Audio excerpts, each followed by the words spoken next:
Thank you so much. जो ज़्यादातर चर्चा दिल्ली मॉडल की होती है वो बेसिकली इस चीज़ के चारों ओर है कि आजकल के समय में हेल्थ और एजुकेशन दो ऐसी चीज़ें हैं जिसके खर्चे से एक आम आदमी का जो पूरा का पूरा बजट है वो हिल जाता है।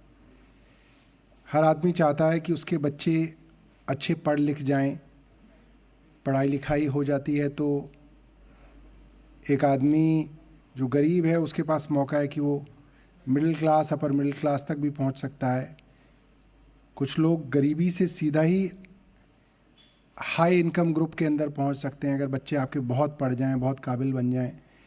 तो हमारा मानना ये है कि पढ़ाई कराना एक सबसे आसान और श्योर शॉर्ट तरीका है समाज के अंदर गरीबी को कम करने का, या जो लोग गरीब नहीं हैं वो गरीब ना रहें वो सस्टेन करने का।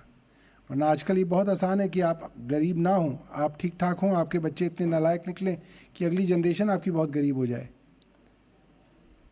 तो एक तो एजुकेशन के ऊपर गवर्नमेंट काम करती है और गवर्नमेंट कोशिश करती है कि हर परिवार को एक अच्छी शिक्षा मिल जाए, और उसके लिए गवर्नमेंट स्कूल्स के अंदर काफ़ी काम हुआ दिल्ली के अंदर। और गवर्नमेंट स्कूल्स के अंदर लोगों का नज़रिया बहुत बदला कि अब लोग गवर्नमेंट स्कूल्स के अंदर हमारे पास आते हैं। जब मैं एमएलए बना था 2013 में पहली बार, तो 13, 14, 15 अक्सर प्राइवेट स्कूलों के अंदर एडमिशन के लिए लोग एमएलएज के पास आते थे। अब पिछले कुछ सालों से मैं देख रहा हूँ कुछ हमारे सरकारी स्कूल हैं, मैं ये नहीं कह रहा सब, मगर कुछ सरकारी स्कूल हैं जिसके लिए पेरेंट्स दूर दूर से आते हैं, वो कहते हैं हमारा इस सरकारी स्कूल में एडमिशन करा दीजिए। तो ये एक बदलाव आया है कि कुछ सरकारी स्कूलों के अंदर इतना अच्छा काम हुआ है कि वो प्राइवेट स्कूल्स के जैसा अपना रिजल्ट दे पा रहे हैं, उनको compete कर पा रहे हैं। और कुछ गवर्नमेंट स्कूल्स अभी रास्ते में हैं कि वो धीरे धीरे अपने आप को इम्प्रूव कर रहे हैं। ऑब्वियसली एकदम जो है इम्प्रूवमेंट नहीं होती। इसी तरीके से जो सबसे ज़्यादा एमएलएज के पास लोग आते हैं वो लोग बीमारियों के सिलसिले में आते हैं। लोग अपने पब्लिक रिप्रेजेंटेटिव्स के पास जाते हैं कि हमारे फलां बीमार हैं, अस्पताल के अंदर हैं, जितना पैसा था वो अस्पताल में दे दिया, अब पैसा देने के लिए बचा नहीं है, 2 लाख रुपए जो है बकाया हैं अस्पताल के, हमारा मरीज़ अभी कितने दिन रहेगा अस्पताल में ये भी नहीं पता, बचेगा ये भी नहीं पता। और अस्पताल वाले दिन रात फ़ोन कर रहे हैं कि भाई पैसा दो, पैसा दो, पैसा दो। डर लगता है उनको कि अगर पैसा नहीं दिया तो हो सकता है अस्पताल इलाज जो है अपने आप ही जो है उसमें कमी करना शुरू कर देगा, लापरवाही करना शुरू कर देगा, कहीं हमारे पैसे ना देने की वजह से ही हमारा मरीज़ जो है ख़त्म ना हो जाए। और बहुत अलग लेवल का डिलेमा होता है। और ये सिर्फ गरीब लोगों को नहीं, मैंने अच्छे मिडिल क्लास फैमिलीज़ को देखा, अच्छी खासी नौकरी के अंदर है आदमी, एक्सीडेंट हो गया, ख़ासतौर पे न्यूरो सर्जरी के एक्सीडेंट्स इस तरीके से मतलब कि वो मरीज़ पहुंच जाते हैं कि वो वेंटिलेटर पे मरीज़ होते हैं, महीने भर मरीज़ वेंटिलेटर पे है, 20-30 लाख रुपए लग गया, अब ख़त्म हो गया। 20-30 लाख रुपए ही होता है आजकल मिडिल क्लास के पास, इससे ज़्यादा क्या होता है। तो अब पत्नी है, 2 बच्चे हैं, अब पत्नी सोच रही है अब किस से पैसा मांगा जाए जो इसको बचाया जाए, और बचेंगे नहीं बचेंगे ये भी नहीं पता। तो बीमारी के कारण जो है बहुत सारे परिवार होते हैं जो परिवार में एक बीमारी के चलते वो हमेशा के लिए गरीबी में जो है धकेले जाते हैं। किसी के आजकल किडनी डिजीज़ेस बड़े कॉमन हो गए, डायलिसिस, हफ्ते में 3 दिन डायलिसिस कराना है, महीने का 25,000 रुपये का खर्चा आम तौर पे बन जाता है। एक परिवार के लिए 25,000 रुपये का खर्चा तब तक करना है जब तक उस परिवार के सदस्य को आपको ज़िंदा रखना है। ये डिसीजन अपने आप में कितना कठिन डिसीजन है कि साहब इनको हमें 10 साल ज़िंदा रखना है, हर महीने इनके ऊपर 25,000 रुपये खर्च करने हैं। एक आदमी इनके साथ लगाना है परिवार का जो इनका डायलिसिस कराने ले जाएगा और फिर करा के लाएगा। क्वालिटी ऑफ लाइफ भी ख़राब हो जाती है। डायबिटीज़ भी इसी तरीके का एक लाइफस्टाइल डिजीज़ भी कहा जा सकता है, कुछ लोग जेनेटिक डिजीज़ भी है कुछ लोगों को इस तरीके का। इसके अंदर भी 5-1 हज़ार रुपये का खर्चा तो महीने का इंसुलिन का बंद ही जाता है। अक्सर परिवार के अंदर 40 साल से ऊपर के लोगों को होता है, उनको भी बड़ा अजीब लग रहा होता है कि भाई मेरे ऊपर ही 5-7 हज़ार रुपये, अच्छा हाई एंड कोई दवाई हो तो और बढ़ जाता है। दिल्ली सरकार कोशिश कर रही है इसके लिए, हमारे यहाँ अस्पतालों में इंसुलिन जो है वो मुफ्त दिया जाता है, कम से कम ये खर्चा जो है उनके ऊपर ना पड़े। मोहल्ला क्लिनिक बहुत चर्चा हुई, मोहल्ला क्लिनिक की लोग अलग अलग जगह आए। मैं भी जब स्वास्थ्य मंत्री बना तो मैंने भी देखा, अंदर से देखा कि क्या है। एक विधायक के तौर पे और अब एक मंत्री के तौर पे मुझे लगता है कि मोहल्ला क्लिनिक के अंदर कोई रॉकेट साइंस नहीं है कि मोहल्ला क्लिनिक का कॉन्सेप्ट कोई बड़ा साधारण सा कॉन्सेप्ट है कि आपने एक डॉक्टर बिठा दिया, एक एयर कंडीशन कैबिन के अंदर एक आपने डॉक्टर बिठा दिया, उसके अंदर दवा और टेस्ट आपने मुफ्त कर दिए। ये तो बहुत आसान सी चीज़ थी। मोहल्ला क्लिनिक के अंदर जो चीज़ मोहल्ला क्लिनिक को अलग करती है वो है पेशेंट एक्सपीरियंस। एक पेशेंट पहले भी सरकारी डिस्पेंसरी के अंदर जाता था, लाइन में लगा रहता था, पर्ची बनती थी, कई बार नहीं बनती थी, डॉक्टर देखता था, कई बार दूर से ही देख के इशारे से ही दवाई जो है उसकी हो जाती थी, दवा मिलती थी नहीं मिलती थी। उस मरीज़ को एहसास कराया जाता था कि तुम समाज के इतने निचले तबके से आते हो कि तुम पे सरकार एक एहसान कर रही है कि तुमको डिस्पेंसरी में हमने आने दिया, और अगर तुम खुशकिस्मत हो तो तुम्हें दवाई मिल जाएगी, अगर तुम बदकिस्मत हो तो तुम्हें दवाई भी नहीं मिलेगी।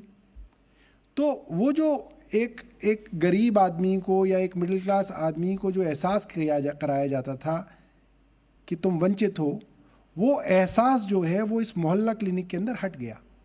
अब उसके हटाने के पीछे क्या सिद्धांत है, वो ये है कि डिस्पेंसरी के अंदर जो सरकारी डॉक्टर हमारा बैठ के मरीज को देखता था वो अच्छी से खासी तनख्वाह लेता है, मगर क्योंकि वो एक सरकारी डॉक्टर है तो उसके अंदर मैं सबको तो बुरा नहीं कहूँगा क्योंकि सबको बुरा नहीं कहना चाहिए, कुछ हमेशा हर राजनीतिज्ञों में भी जो सबसे बुरे माने जाते हैं उनमें भी कुछ लोग अच्छे होते हैं, तो मगर एक बड़ा हिस्सा सरकारी अफसरों का हो, चाहे वो डॉक्टर हों, चाहे वो इंजीनियर हों, चाहे वो IAS हों, वो ये समझते हैं कि भाई अब तो मेरी नौकरी लग गई, नौकरी से निकालना तो बहुत मुश्किल काम है, मैं भी किसी को निकालना चाहूँ तो नहीं निकाल पाऊँगा, तो उसको नौकरी से निकालना तो लगभग नामुमकिन है। तो वो काम करे ना करे उसको उससे क्या फ़र्क पड़ता है, कोई इंसेंटिवाइजेशन नहीं है उसके काम करने का। मोहल्ला क्लिनिक के अंदर ये चीज़ बदली गई। मोहल्ला क्लिनिक के अंदर हमने उसको पर पेशेंट इंसेंटिव दिया, तो उसको जो पैसा मिलेगा monthly, it is linked directly to the number of patients he will see consult. Now to get more and more patients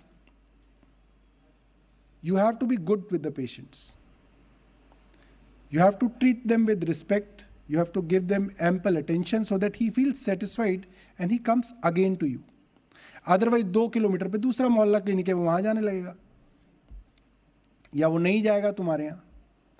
तो जो मोहल्ला क्लिनिक का डॉक्टर है उसको एक इंसेंटिव है कि मेरे को पर मरीज़ 40 रुपये मिलेंगे, हालांकि 40 रुपये बड़े कम, 40 रुपये के अंदर तो आप देखिए प्राइवेट डॉक्टर कोई 40 रुपये में कहाँ देखता है। आजकल तो प्राइवेट डॉक्टर 100 रुपये भी मुझे लगता नहीं, 500 रुपये, 600 रुपये, 1000 रुपये, 1200 रुपये ये है। वो जो छोटे छोटे डॉक्टर जिनको हम बंगाली डॉक्टर बोलते हैं, हालांकि सब बंगाली डॉक्टर वो डॉक्टर नहीं होते, मगर जनरली ये कहा जाता है जो बेचारे काम चला रहे हैं किसी तरीके से हेल्थ सर्विसेज का हमारे गाँव के अंदर, अनऑथराइज कॉलोनी के अंदर, वो लोग देखते हैं 40 रुपये में, 50 रुपये में। और जो आसपास के बुजुर्ग हैं वो बहुत खुश हैं, आप उनका फीडबैक लीजिए उनसे, वो बुजुर्ग बहुत खुश है, कहते हैं इसको एग्जैक्टली पता है मुझे क्या दवाई चाहिए। क्योंकि वो जो तबका था वो या तो उन डॉक्टरों से या केमिस्टों से काम चलाता है। मैं भी अक्सर केमिस्टों से ही काम चलाता हूँ मैं भी डॉक्टर्स के पास कम जाता हूँ, मेरे 1-2 केमिस्ट हैं, मैं उनसे ही बोल देता हूँ मेरे को वही हो गया, वो वही दोबारा जो है वो दे देते हैं। तो ये जो तबका था जो बेचारा डॉक्टर के पास जा ही नहीं रहा था, वो डॉक्टर के पास जाने लग गया, और डॉक्टर्स को लगा कि मैं अच्छे से देखूंगा तो रेपुटेशन बनेगी। और मैंने ये देखा है मेरे इलाके में ग्रेटर कैलाश के अंदर 11 मोहल्ला क्लिनिक हैं, 3-4 डॉक्टर्स ऐसे हैं जो इतने पॉपुलर हैं अपने यहाँ पे कि वो डॉक्टर के यहाँ अगर कोई दिक्कत आ जाए तो उस इलाके के लोग मुझे व्हाट्सएप करने लग जाते हैं कि जी ये दिक्कत आ रखी है, आप ठीक कराओ डॉक्टर साहब, बड़ी परेशान है। क्योंकि उनकी इतनी रेपो बिल्ट हो जाती है उस जगह से। तो जो अच्छे मोहल्ला क्लिनिक हैं, एरिया के अंदर डेंसिटी भी है, तो वो डॉक्टर्स जो हैं 150-150 पेशेंट्स पर डे देख रहे हैं, और उनका जो इंसेंटिव है मंथली वो 1-1.5 लाख के करीब बन रहा है। और जो लोग नहीं देख रहे हैं उनका इंसेंटिव फिर कम बन रहा है। और अगर बहुत कम बन रहा है फिर हम भी पूछते हैं कि भाई इतना कम क्यों बन रहा है, ऐसी क्या खराबी है। फीडबैक आता है, फिर डॉक्टर्स को तो हटा दिया जाता है या डॉक्टर्स खुद ही चले जाते हैं, क्योंकि फिर उनको जो है उनके जो समय के अनुसार जो है उनको उसका जो है इंसेंटिव नहीं मिल रहा होता। तो बेसिकली जब ये इंसेंटिव बेस्ड हमने पैसा देना शुरू किया तो डॉक्टर्स को भी इसके अंदर अच्छा लगा, मरीज़ों को भी जो है अच्छा लगने लगा, उनकी इज्जत होने लगी। फिर वहीं पे करीब हमारी 165 दवाइयाँ हैं जो हमारी एसेंशियल ड्रग लिस्ट के अंदर हैं।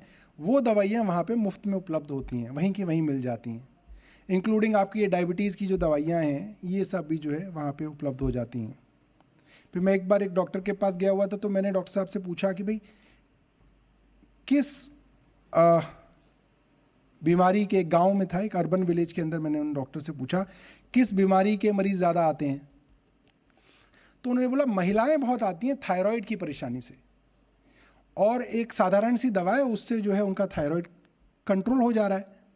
और इससे पहले मोहल्ला क्लिनिक पहले वो कभी उनका डायग्नोस ही नहीं हुआ था कि ये थायराइड है उनको, क्योंकि थायराइड को वो बोलते हैं कि अरे मेरा वज़न घट रहा है तो बढ़ रहा है, या घट रहा है तो शायद ऐसे ही हो रहा है। और डॉक्टर एक्सपेंसिव होते हैं, महिलाएं वैसे भी अपने कामों में इतना व्यस्त होती हैं, अपने ऊपर पैसा खर्च कम करना चाहती हैं, तो वो कभी जाती ही नहीं डॉक्टर्स के पास कि इस चीज़ का डायग्नोसिस हो। और वो डायग्नोसिस के लिए टेस्ट भी होते हैं, तो वो डॉक्टर के पास जाओगे भी तो डॉक्टर टेस्ट लिख देगा, वो टेस्ट नहीं कराएंगी। अब यहाँ मोहल्ला क्लिनिक में वो गई, टेस्ट मुफ्त हो गया, तो वो थायराइड उनका डायग्नोस हो गया और उनको जो है बड़ा आराम मिला। दूसरा डायबिटीज़ बताया उन्होंने कि डायबिटीज़ के बहुत सारे लोग आते हैं। और तीसरा उन्होंने बताया कि स्किन प्रॉब्लम्स के, फंगल इन्फेक्शन वगैरह जो होता है इसके बहुत सारे लोग आते हैं। मुझे लग रहा है स्किन वगैरह भी एक ऐसी बहुत ही हमारे यहाँ जो है थोड़ा सा डाउन रेटेड चीज़ है। डॉक्टर के पास जाने के लिए लोग कम ही जाते हैं स्किन वगैरह के लिए डॉक्टर्स के पास, सोचते हैं ऐसे ही ठीक हो जाएगा, जैसे हुआ है वैसे ही ठीक भी हो जाएगा। तो इस तरीके की बहुत सारी बीमारियां जो पहले अनचेक्ड जा रही थी, अनडायग्नोज जा रही थी, वो डायग्नोसिस होने लगा। डायबिटीज़ जैसी बीमारियों का डायग्नोसिस ज़्यादा होने लगा, टीबी जैसी बीमारियों का डायग्नोसिस होने लगा, जो बीमारियां बहुत ज़्यादा जो है डायग्नोसिस में नहीं आ रही थी। और इसी तरीके से हमारे जो हॉस्पिटल्स हैं, अभी फ़िलहाल हमारे पास दिल्ली सरकार के करीब 32 हॉस्पिटल्स हैं, और हमारे पास करीब दिल्ली सरकार की बेड स्ट्रेंथ करीब 11,000 के करीब है। और फ़िलहाल जो हमारे हॉस्पिटल्स बन रहे हैं जो लगभग सभी जो है एडवांस स्टेज के अंदर हैं, आने वाले 3 महीने से लेकर 1 साल के अंदर हम उनमें ज़्यादातर का इनॉग्रेशन करेंगे। तो हम 11,000 बेड्स के अंदर करीब 14,000 और बेड्स ऐड कर देंगे, तो हमारे 25,000 बेड्स हो जाएंगे। तो वी विल ऑलमोस्ट डबल से भी ज़्यादा जो है दिल्ली के अंदर हमारी बेड स्ट्रेंथ हो जाएगी। और दिल्ली के अंदर मैं आपको बता सकता हूँ कि हमारे कुछ इलाके हैं जहाँ पे मैंने जाके पेशेंट्स को देखा, डेटा वगैरह निकाला, तो बहुत सारे इलाके जो हैं, जैसे ये हमारा पूरा जो ईस्ट दिल्ली का इलाका है, यहाँ पे हमारे 4-5 अस्पताल हैं, जैसे GTB हॉस्पिटल है, राजीव गांधी हॉस्पिटल है, दिल्ली कैंसर इंस्टीट्यूट है। यहाँ पे लगभग 50 से 60% पेशेंट्स हम यूपी के ट्रीट करते हैं, उत्तर प्रदेश से आते हैं। हमारा जैसे GB पंत हॉस्पिटल है, वहाँ पे मैंने सर्जरी की लिस्ट निकलवाई, हार्ट की सर्जरीज़ हो रही हैं, न्यूरो सर्जरीज़ हो रही हैं, बड़ी बड़ी सर्जरीज़ की लिस्ट निकलवाई। उसके डेटा के अंदर करीब 50 से 55% पेशेंट जो हमारे जिनकी सर्जरीज़ हो रही हैं वो दिल्ली के बाहर की सर्जरीज़ हो रही हैं। ज़्यादातर यूपी के दूर दराज के गाँवों से जो है पेशेंट जो हैं दिल्ली के अंदर आके इलाज करा रहे हैं। तो we are very proud of this कि इस तरीके से जो है इलाज हो पा रहा है लोगों का। और हम ये मानते हैं कि जब हमारी और बेड स्ट्रेंथ बढ़ेगी तो और लोगों का भी जो है इलाज जो है हमारे यहाँ संभव हो पाएगा। इसके अलावा 2-3 चीज़ें और हैं जो हमारी, मैं कह सकता हूँ कि दिल्ली के अंदर अच्छी हैं। जैसे हमारे यहाँ एक फरिश्ते स्कीम है, उस स्कीम के अंतर्गत ये है कि अगर कोई दिल्ली के अंदर कोई एक्सीडेंट होता है, रोड एक्सीडेंट होता है, तो कई बार क्या होता है, लोग उस एक्सीडेंट विक्टिम को उठा के अस्पताल नहीं ले जाना चाहते, क्योंकि उनको लगता है कि इसको कौन एडमिट कराएगा, कौन एडवांस देगा, कौन बिल देगा। तो हमारी एक स्कीम है फरिश्ते स्कीम, जिसके अंदर हम ये कहते हैं, और हमारा मैंडेट है, हमारी डायरेक्शंस हैं सब प्राइवेट हॉस्पिटल्स को, कि अगर आपके पास या आपको कोई भी एक्सीडेंट विक्टिम रोड पे दिखता है, आप उसको तुरंत नज़दीक के प्राइवेट अस्पताल में ले जाइए, नर्सिंग होम में ले जाइए। उनका जो पूरा का पूरा इलाज है वो मुफ्त किया जाएगा, उसका पैसा सारा दिल्ली सरकार देगी। तो ये हमारे यहाँ हो रहा है। और जो आदमी एक अच्छे सिटीज़न की होने के नाते उसको ले जा रहा है, उसको भी हम 3,000 रुपये का जो है उसको सम्मान राशि देते हैं, ताकि उसको ऐसा लगे कि भाई उसने भी कुछ किया। अब ये 3,000 कहने को तो बहुत कम है, मगर जनरली क्या है, जो उठा के ले जाने वाले लोग हैं ज़्यादातर जो हैं वो ऑटो के अंदर, कार वाले कम लोग होते हैं जो अपनी कार के अंदर, क्योंकि वो तो ये भी रहता है ना, कार के अंदर आप किसी को डालेंगे तो खून से उसकी आपकी तो सीट ही ख़राब हो जाएगी। 10,000 के अंदर आपका कार का जो सीट कवर चेंज होगा। तो जनरली जो मैंने देखा कि उठा के ले जाने वाले लोग होते हैं वो पेडेस्ट्रियन बाइकर होते हैं, जो ऑटो को रुकवा के उसके अंदर पेशेंट को डाल के जो है उसको अस्पताल तक ले जाते हैं। तो उस तरीके का जो आदमी है उसके लिए वो 3,000 भी सरकार की तरफ से जो है सम्मान राशि उसके लिए अच्छी है, कि एटलीस्ट सरकार ने उसके उस अच्छे काम को जो है रिकॉग्नाइज़ किया, और सरकार ने अपनी तरफ से जो है एक जो है उसको सम्मान राशि दी। इसके अलावा बहुत सारी चीज़ें हैं हेल्थ के बारे में और एजुकेशन के बारे में, जिसके बारे में आप चर्चा कर सकते हैं। बट आपने क्योंकि जी सलाम का जिक्र किया और आप बहुत अच्छा उर्दू बोल रही थी, तो मुझे लगा कि मैं आपको ये बताऊं कि हम लोग उर्दू एकेडमी की तरफ से आने वाले कुछ दिनों में अच्छे बड़े प्रोग्राम्स जो है उर्दू के विषय में करेंगे। जैसे एक प्रोग्राम हम कोशिश कर रहे हैं नवंबर एंड में या दिसंबर के शुरुआत के अंदर करने की, उसका नाम है नए पुराने चिराग करके। उसके अंदर क्या है, जो उर्दू के बडिंग राइटर्स हैं, थिंकर्स हैं, उन लोगों को हम बुलाते हैं, और जो इसके अंदर वेटरन्स हैं वो उनको सुन के उनके कलाम को ठीक करते हैं, उसके अंदर थोड़ा वो बताते हैं। 3 दिन का प्रोग्राम है। हम लोग कोशिश कर रहे हैं इसको जामिया मिलिया इस्लामिया के ऑडिटोरियम के अंदर हम करेंगे। तो मैं चाहूँगा आपके यहाँ भी जो उर्दू वाले लोग हैं वो ज़रूर उस प्रोग्राम के अंदर आएँ, आप उसमें पार्टिसिपेट करें। मेरी तरफ से आपको जो है इन्विटेशन है। Thank you so much.